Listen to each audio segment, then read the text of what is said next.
Bom dia, boa tarde, boa noite, pessoal, tudo bom?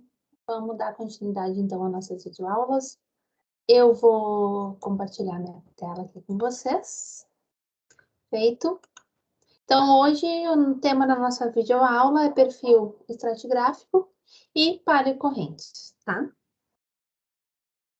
Aqui está o meu e-mail, qualquer dúvida, mas se tiver dúvidas, sugestões ou comentários, entre em contato, então, com o tutor da disciplina de Petrologia Sedimentar. Então, quando a gente fala em perfil estratigráfico, vocês podem ouvir sedimentary log, seção colunar, seção estratigráfica, seção litológica, tá? São tudo quase que o mesmo princípio e a maneira de representar. Então, seria... Isso aqui é um sedimentary log, é um perfil estratigráfico, tá? O que a gente faz é nada mais é do que o empilhamento, tá? Deixa eu botar aqui. O empilhamento das rochas que a gente está vendo no campo. Então, a gente tem um afloramento aqui, por exemplo. A gente tá aqui, tá? Isso aqui tem, sei lá, 20 metros. E tem aqui essas camadas de rocha e tudo mais. Então, o que a gente faz? A gente vai descrever cada pacote, tá? E empilhar e representar graficamente, tá?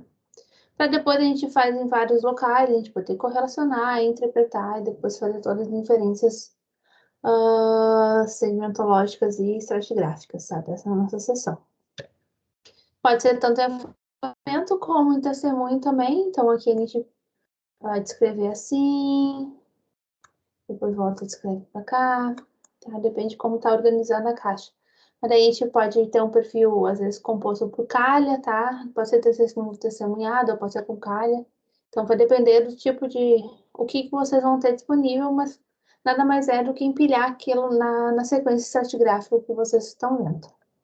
Tá? E como que a gente faz esses levantamentos em campo? Tá? Primeiro a gente para na frente de um afloramento, a gente olha, a gente começa a pensar nele, daí a gente olha de novo, a gente começa a pensar de novo e só depois a gente começa a pegar a nossa caderneta para desenhar os croquis, para começar a levantar, tirar medidas, fotografar e analisar mais em detalhe, tá? Então, as ferramentas de campo, então, básicas, bússola, lupa, máquina fotográfica, trena, martelo às vezes, tá? Uma escovinha, vassoura para poder limpar o afloramento, uma escalinha granométrica. Então, esses são os equipamentos básicos para um bom levantamento de campo na área sedimentar. Então, aqui que eu tinha falado, assim, primeiro, a gente está na frente de um afloramento, por exemplo, a gente está na frente desse afloramento aqui que tem uns 20, 30, 40, 50 metros, tá? Antes de sair correndo para começar a ver o detalhezinho aqui, a gente vai analisar. A gente vai ver, vamos olhar, só depois a gente vai chegar perto e vai começar a medir, a levantar a seção que a gente fala, tá? Então, a gente tem que ter uma visão mais generalista, que são as pessoas que estão aqui, desse lado, tá? Se elas estivessem olhando, seria melhor.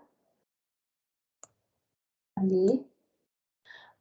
Mas vai ver que tem uma grande dobra, tá? Vai ver das camadas, pode ver uma tendência. E só depois a gente vai e mete a cara no afloramento para ver os detalhes, tá?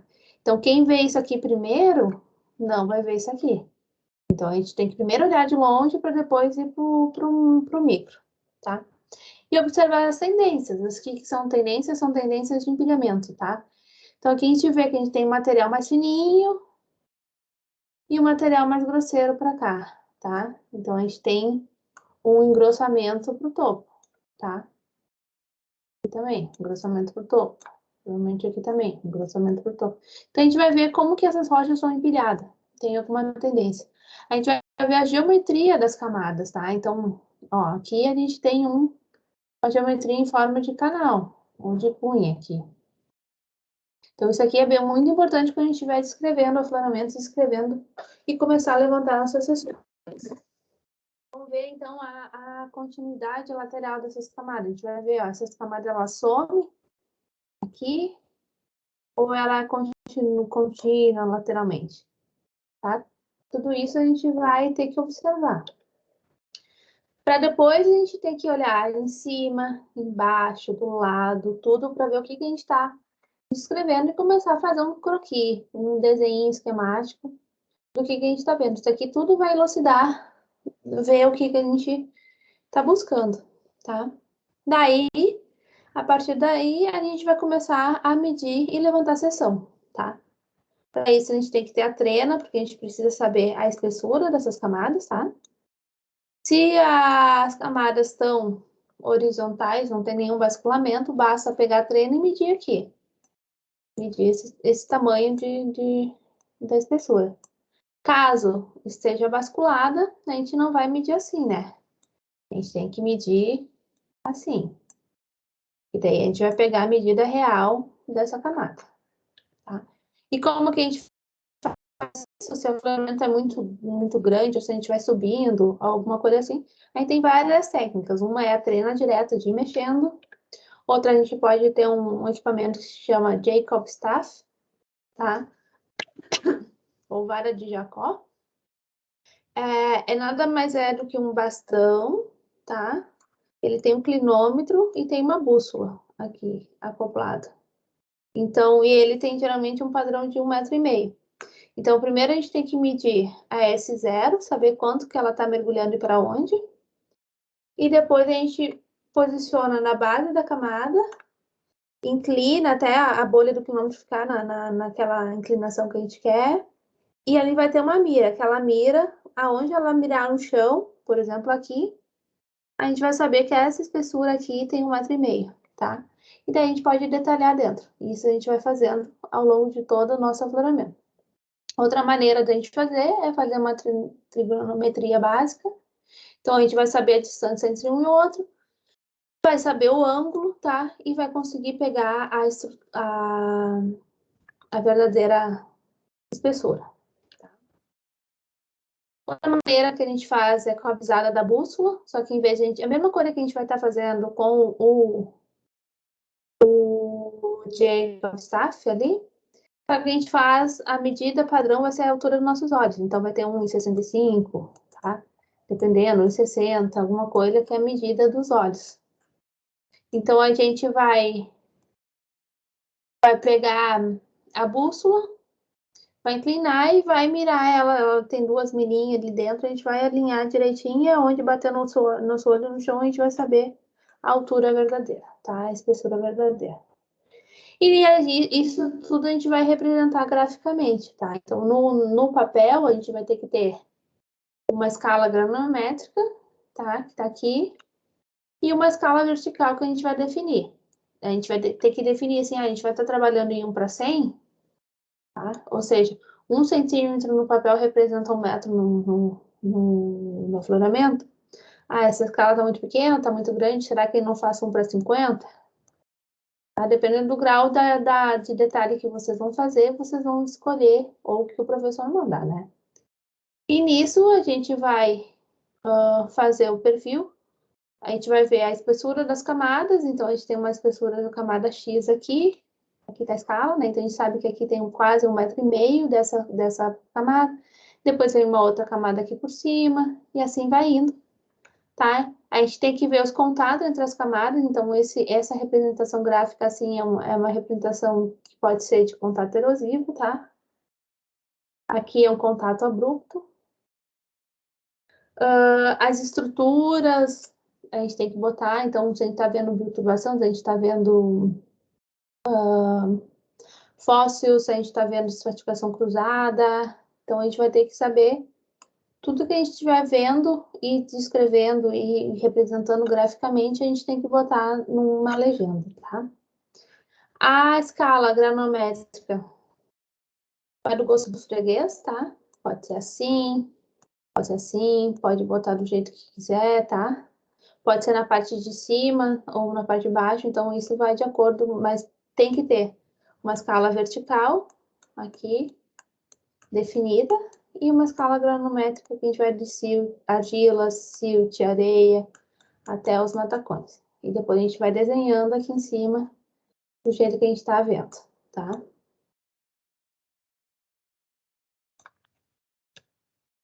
Então, no campo, a gente vai ter as cadernetas, ou uma tabela, umas folhas já pré-definidas, mas a gente vai ter todas as nossas informações ali.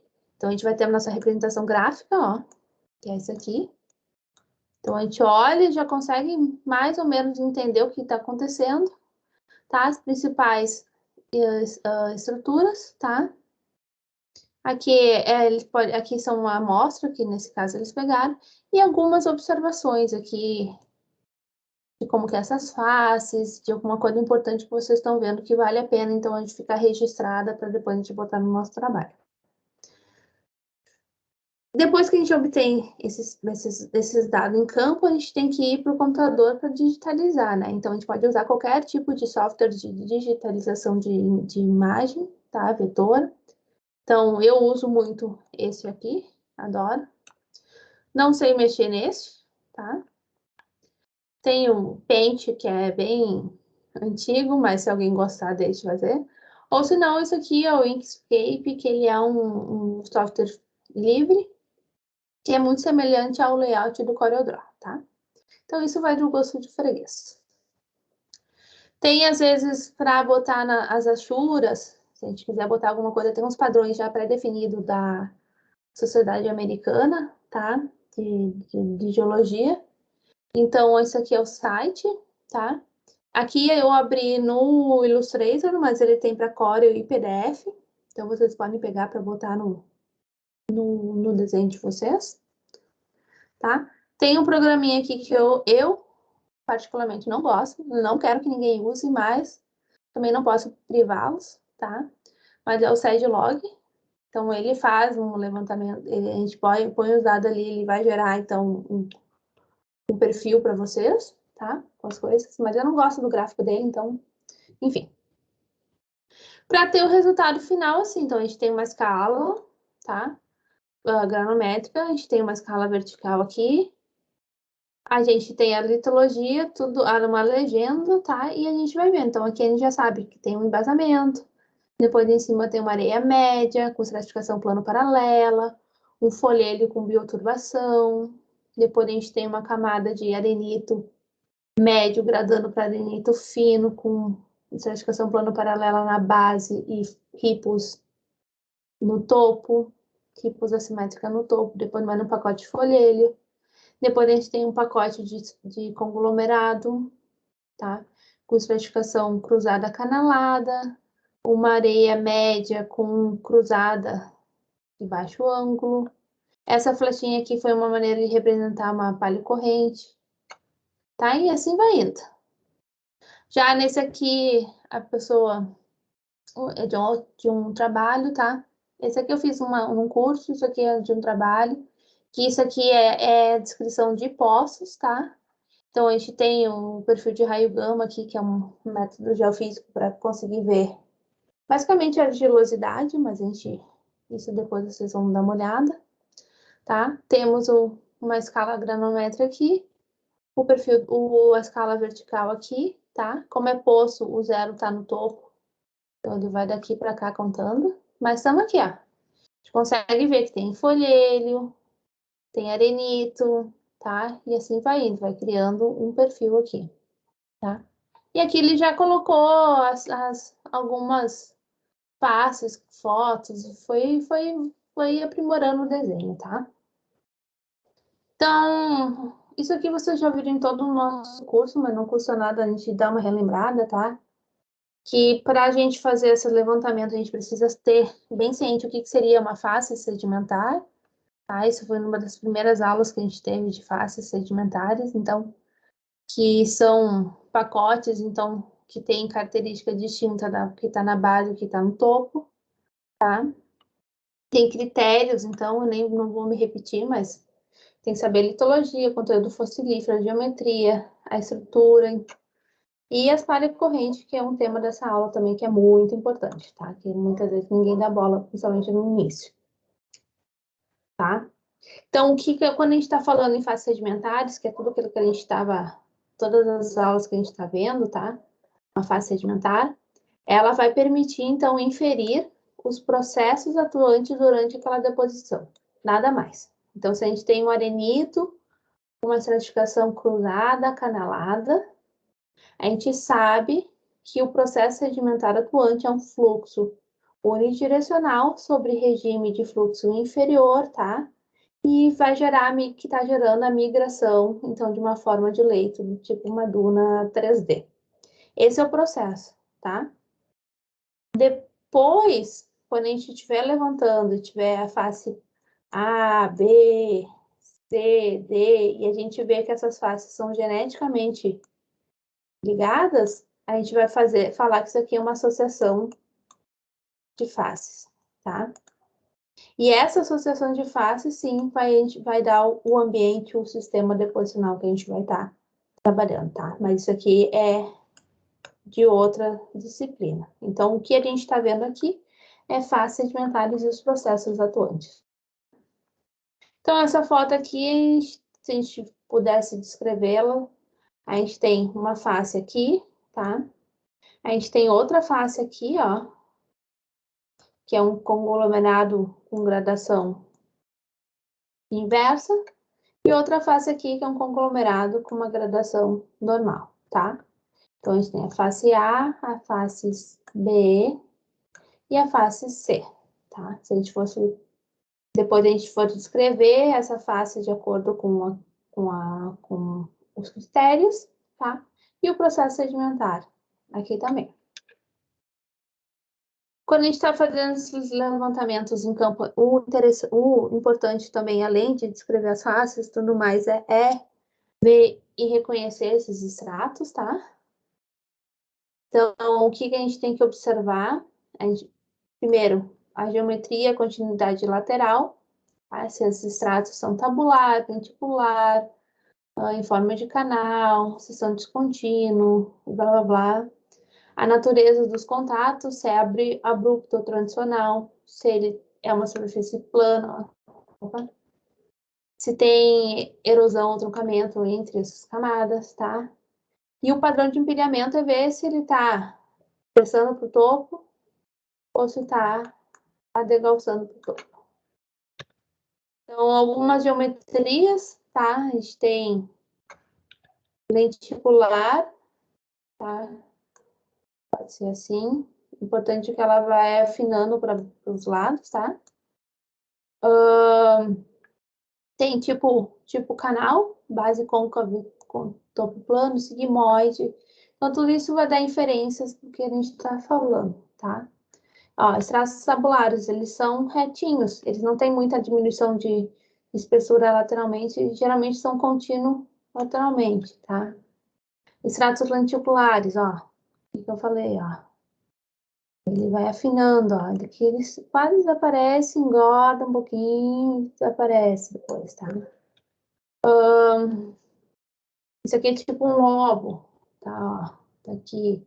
Então, tudo isso aqui a gente tem que observar, formas de canais, ó. Aqui, aqui, aqui. Base côncava e topo plano. Então, a gente tem aqui, mais ou menos aqui. Geometria irregular. Então, a gente vê que essa aqui, ó, a gente tem umas camadas meio compridas aqui. A gente não tem uma geometria muito clara, muito básica, muito estabelecida. Ela tá toda meio irregular, tá? Aqui também, ó. Tá? Tudo isso aqui é importante quando a gente for descrever as rochas em campo. A natureza dos contatos, então, um contato erosivo, ó. A gente consegue ver que as camadas, que os estratos estão aqui, chega essa camada mais grossa e erode tudo aqui, ó. Pum. Tá? Aqui também, essa foto eu mostrei numa outra videoaula, ó. Que tá bem erosivo, ó. Tá? Um contato abrupto, então ele sai de uns conglomerados, de repente tem um contato abrupto aqui, com uns arenitos aqui no topo.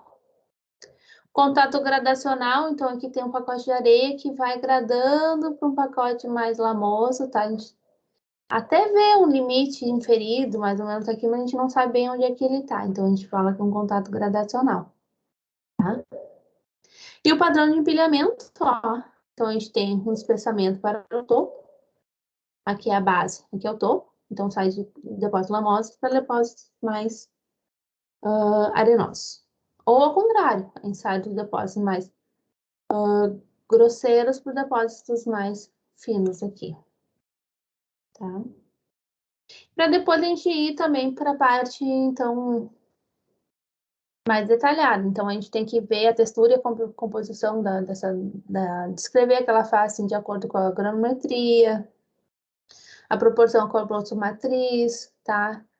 O arredondamento dos classes, ver se tem uma trama, variação granulométrica dentro das camadas, e vai indo, né? E nesse bolo entra as estruturas sedimentares, que são todas aquelas videoaulas que eu tinha falado, principalmente dos fluxos, tá? Então, certificação cruzada, ripples, tem as marcas de sola, entre várias outras coisas, e elas significam alguma coisa, ou seja, ela significa o que estava acontecendo no momento daquela deposição daquele fluxo, tá? Daquele sedimento, tá? Que são, então, relacionados aos processos sedimentares.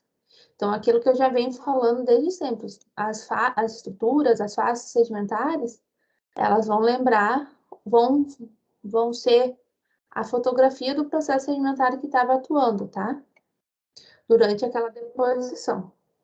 Vão gerar formas de leito, tá? Que são, então, as estruturas sedimentares primárias, tá? Que se formam no momento da deposição. E refletem, então, essas características. Então, formas de leito são as dunas, as ripples, são todas essas formas onduladas, então, que se formam quando o fluxo está passando, tá? E internamente, a gente vai ter as estruturas sedimentares aqui. Tá? Os tipos de fluxo, então, a gente já tinha visto nas aulas passadas. Temos fluxos unidirecional, os fluxos oscilatórios, que são os fluxos de ondas, né, praticamente. Aqui vai gerar, então, umas ripples ou dunas assimétricas, que o fluxo está indo para cá. Os fluxos bidirecionais, geralmente associados com maré. Então, é um fluxo para cá, que hora ele vai para lá. Tá? Aí, assim, essas estruturas sedimentares que são formadas por esse tipo de fluxo, tá? Eles vão... E tem fluxos gravitacionais aqui, que eu não botei, né? Os gravitacionais, tá? Então, ele vai gerar estruturas sedimentares que a gente vai poder inferir para onde estava fluindo aquele rio, por exemplo. Ou como que estava comportando a maré. Então, é dizer o paleotransporte daquela época, tá? Que são, então, as paleocorrentes, tá? Nada mais é que uma corrente, a direção, o sentido da corrente, então, antiga, tá? E a gente vai medir com essa nossa amiguinha aqui, que é a bússola, que você já deve ter medido feito bastante medição na disciplina de geogeral e tudo mais. E a representação gráfica aqui, depois, quando eu vou mostrar para vocês ao longo dessa parte da aula, tá? Então, com as paleocorrentes, o que a gente vai investigar? Por que elas são muito importantes, tá? Primeiro, porque ela vai dizer aonde estava a área-fonte desse sedimento. Ou seja, esse grãozinho de areia que está nesse rio, ou que chegou no mar, ou está num delta, alguma coisa, da onde que ele veio, tá?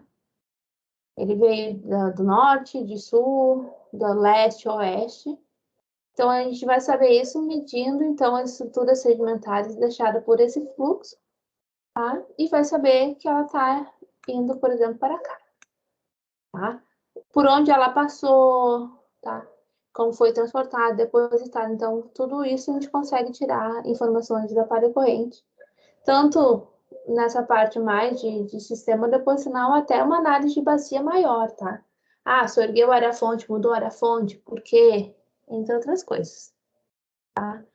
Então, a gente tem várias estruturas, isso a gente já foi vendo nas aulas, que pode dar a direção, pode dar o sentido do fluxo, tá? Então, a direção a gente sabe que está indo para cá ou para cá. E o sentido não, ele está indo para norte, ou está indo para sul.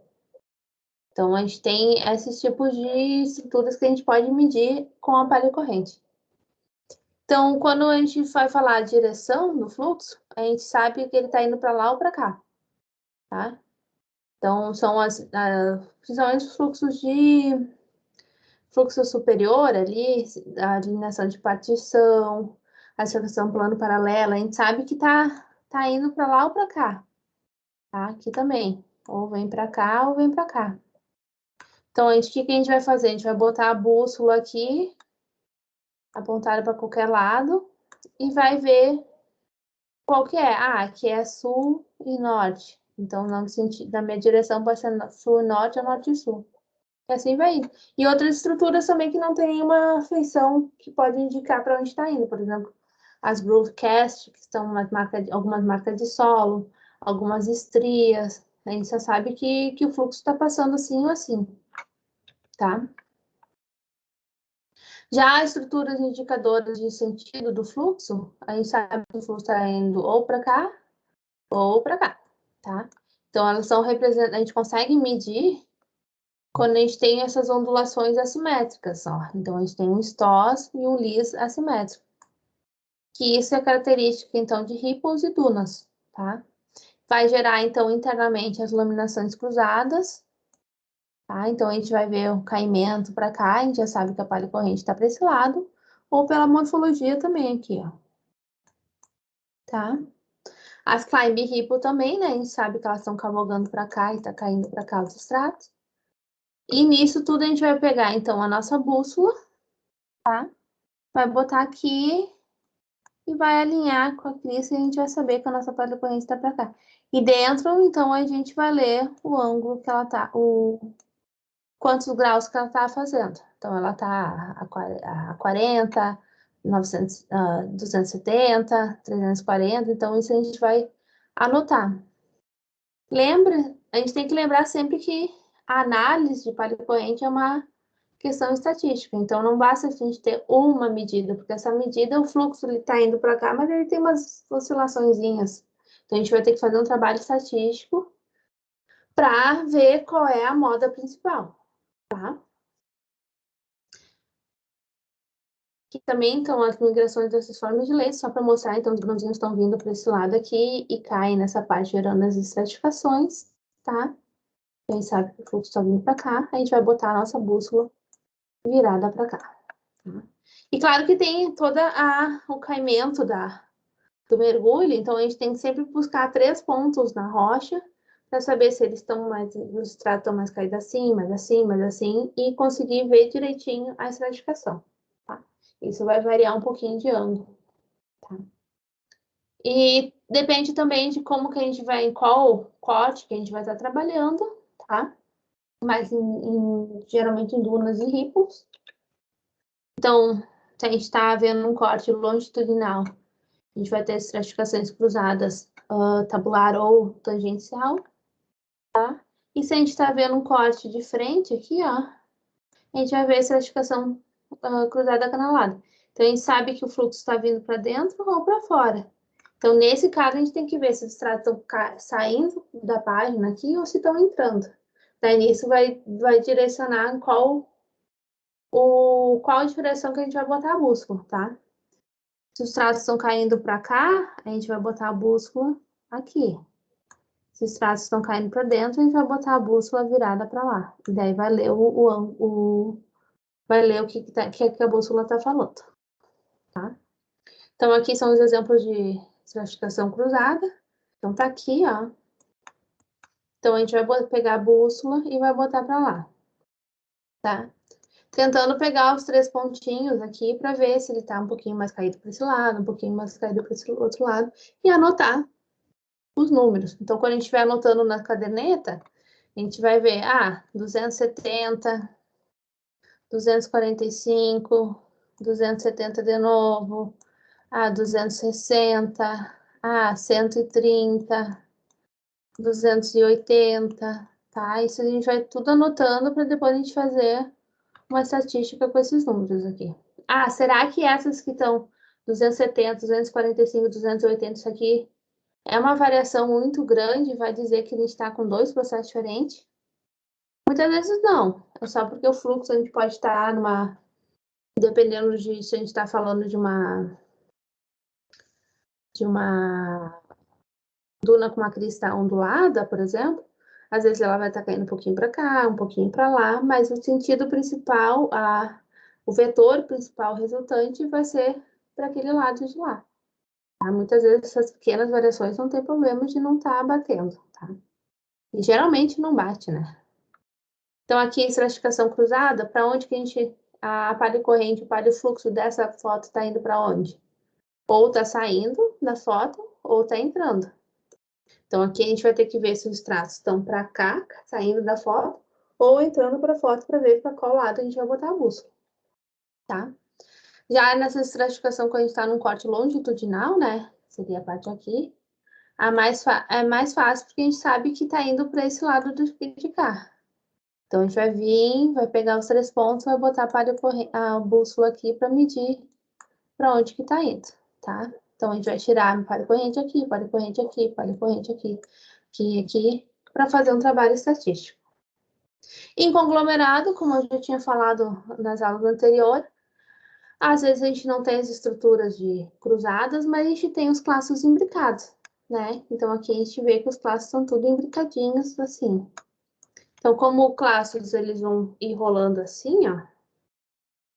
Ele vai parar aqui, o outro vai parar aqui, o outro vai parar e vai parar aqui.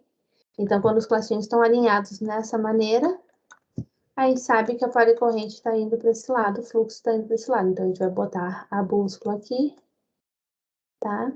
E vai medir qual o ângulo que está fazendo aqui no meio. Esses desenhos da minha bússola são bonitos, né? Mas vocês estão entendendo, eu espero. Aqui é mais uma foto, então, de uma barra atual. Então, aqui, os classinhos tudo indicado, ó, a gente sabe que o fluxo está vindo para cá.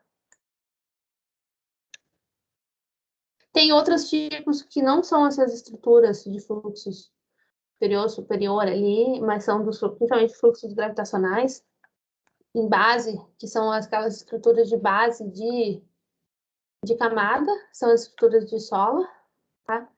Então, esses aqui são os turboglifos, ó. Lembra que eu tinha mostrado para vocês essas feições, tá? Que é quando o fluxo está passando aqui, ele faz uma turbulência aqui, erode toda essa parte aqui, depois sai para cá, né? Então, ela vai ter, se a gente tivesse lateralmente, a gente estaria com uma feição mais ou menos assim, tá? E como a gente está olhando, então, a base da camada, a gente sabe que está vindo para cá o fluxo. Aqui também, a gente sabe que está abrindo para cá, ó. A gente pega a bússola e com ela apontando para cá, porque a gente sabe que está indo para lá, e depois a gente vai ler qual é o númerozinho que está fazendo aqui, que vai dar, então, o sentido norte, sul, leste, oeste, tá? Os fluxos bidirecionais também vão dar para onde está indo aquele fluxo. Claro que a gente não sabe qual é o fluxo predominante, né? Ainda sem fazer outras análises, mas ela vai gerar estratificações, que hora vão para um lado e hora vão para o outro. Então, aqui a gente vai ver, vai botar a palha corrente, a bússola para cá. Nesse caso, a gente vai botar a bússola para cá, tá? E o resultado, então, vai ser uma palha corrente que vai dar uma moda para cá e uma moda para cá. Vai ser uma palha corrente bimodal, tá? E como que a gente representa? Então, a gente representa como geologia estrutural. Então, vocês vão ver depois, assim, a gente vai ver o diagrama de Roseta, tá? Cada pétala que ela indica, então, a frequência e para onde está indo, tá? Mas aqui a gente vê que o predomínio é para cá e para cá, mas não deixa de ser para esses quadrantes, tá? Aqui. Uma coisa importante aqui é dizer quantos. Isso nos softwarezinhos que vocês forem trabalhar vai aparecer, mas quanto o número de medida, então 145 já é muita coisa, tá? E geralmente, quando a gente faz em estratigrafia, em sedimentologia, a gente vai dizer aqui que que foi nas fases, por exemplo, ST, que é arenito com estratificação cruzada, tá? A gente vai ter que dizer o número de medidas e qual é a face. tá? Que nem mais ou menos aqui, ó. Esse aqui é um trabalho que eu peguei também. Então, aqui ele dividiu as palha-corrente em faces, ó. Tá? E das associações de faces, ele interpretou, tá? Então, por exemplo, aqui ele tem essa face da SG, que é representativa da face de frente deltaica, tá? A gente viu que a palha-corrente principal tá para cá, ó. Tá? Depois a gente tá já falando no foreshore, shore face, que é aquela parte marinha, rasa. Então, a gente sabe que a palha-corrente está para cá, tá? E, ó, eles têm um número significativo, 29, 7 até bem pouquinho, mas pode não ter tanta, né? 22, 26. Ó, e a gente viu que a planície Brader daqui mudou para a corrente, ó. Tá? Então, algo mudou que saiu do... Tem que ver qual é a evolução e como que essas faces estão empilhadas. Mas, por exemplo, aqui, a gente levantou um perfil aqui, tá? Umas faces aqui, bababá. Aqui a palha corrente está para cá, a palha corrente está para cá. E aqui a palha corrente está indo para esse outro lado. O que será que aconteceu aqui? Foi só uma mudança do próprio sistema, internamente ao sistema só? Ou mudou alguma coisa em escala de bacia? Será que aqui a área fonte estava vindo daqui e de repente aqui a área fonte foi para outro lado? Então, isso a gente vai avaliar na análise de palha corrente, tá? Com a análise de proveniência desses sedimentos ali, em base nas estruturas sedimentares. Então, por exemplo, se a gente estiver trabalhando com dunas eólicas, a gente consegue ver o padrão de dunas que a gente está trabalhando. Tá? A gente tem as dunas barcanoides, que vão dar um padrão unidirecional, tá? As transversas. A gente está falando com as dunas lineares que elas são lineares, assim, ó. Mas ela tem uma crista que vai para cá, uma crista que vai para cá, tá? Então, ela vai ter um padrão bimodal, mas num leque. Não, nada de ser um para lá, um para cá, para poder o vento tá vindo para cá e o vento tá vindo para cá. Tem as estrelas, as dunas estrelares aqui, que é um padrão polimodal, então a gente sabe que tem vento predominante para cá, para cá, para cá, tá? Então, é muito importante para a gente saber qual, ela vai ser uma informação importante, qual o sistema deposicional que a gente está trabalhando, tá? Alguns exemplos, então, por exemplo, aqui, esse aqui é um perfil que foi levantado no campo, tá? A base desse trabalho era equinofóssil, mas era também associado com maré. Então, às vezes, essa bimodalidade das palha corrente aqui, ó, vai indicar o teu sistema. Então, aqui, nesse caso, o autor falou que poderia ser maré, tá? Depois a gente tem uns que são predominantes para outro lado, e assim vai indo. Esse aqui é um trabalho, por exemplo, de uma aluna aqui da UFR, que ela fez todo um levantamento do grupo Itararé aqui, com compilações e com dados dela, e que tinha um padrão de palha corrente, e de repente o padrão mudou totalmente ao contrário para cá. E daí tem que explicar o que está acontecendo. Como isso aqui são formações, são centenas de metros aqui, ó, tem a escala aqui é 50 metros. Isso aqui não é só uma mudança interna do sistema deposicional, é alguma coisa que aconteceu em escala de bacia. Então, provavelmente, a gente tinha uma área fonte vindo daqui, que estava levando o sedimento para esse lado, que ao longo do tempo ela veio e mudou aqui para cima, ó. E daí veio a palha corrente para cá. Então, alguma coisa aconteceu em escala de bacia, tá? Tem que ler o trabalho para ver o que aconteceu. Então, quando a gente está trabalhando com geologia sedimentar e tudo isso que a gente está aprendendo nessa disciplina, a gente vai caracterizar as faces sedimentares, né? Então, a textura, as estruturas, tá? Estratificações, a geometria dessas camadas, se tem conteúdo fossilífero, tá? E as palha corrente. Muitas vezes a gente não dá bola para palha corrente, mas ela é uma informação muito valiosa, tá? E a partir das faces, então, a gente vai ver os processos sedimentares. Lembra desses gráficos aqui? Então, a gente tem o regime de fluxo inferior, o transicional e o superior, tá?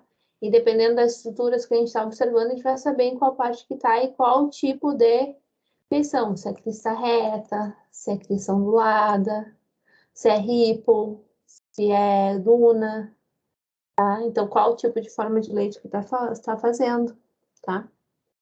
E é só o processo sedimentar, nada de dizer ambiente, porque, por exemplo, uma ripple, tá? Uma ripple por corrente, isso tem desde lá do offshore, tá? Que é lá no marinho profundo, e até o sistema eólico aqui, tá? Então, isso aqui a gente vai dizer qual é o processo sedimentar. Agora, se vai ser eólico ou offshore, daí a gente vai ter que ver a associação de faces, tá?